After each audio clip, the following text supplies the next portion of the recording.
Now that we've got our sprite and we can move him around, let's actually give him a world to move around in. Let's actually paint the scene that we've got, and that's under the scene category.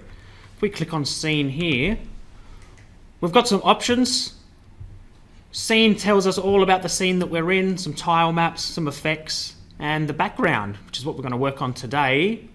We can set our background color. Probably the easiest way just to set a scene there. So for example, we're going to drag set background color 2 into our on start. And if we pick, say, the color green, our little character has gone from, running around a dark room or running around in space to now it kind of looks like he's in an open field. It's a very basic way of actually setting a scene.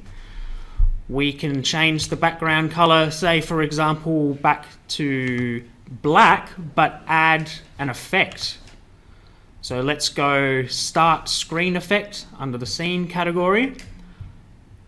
And one that I like that works very well with the black background is called Starfield. So we'll click on that and we'll see in our little emulator over here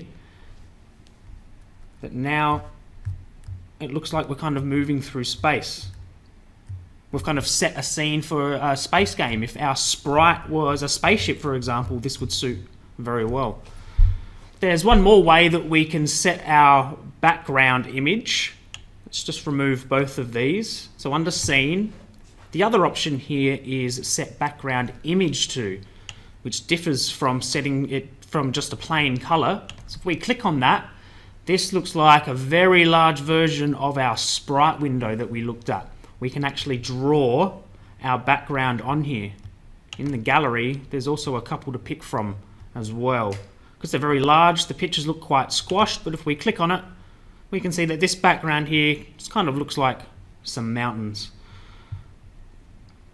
The other one there, very similar, just some mountains in the background with a tree on the hill. Once that's set, we can move around, and now we've actually painted a scene for our character to move around in, which is the very start of making a level for our game.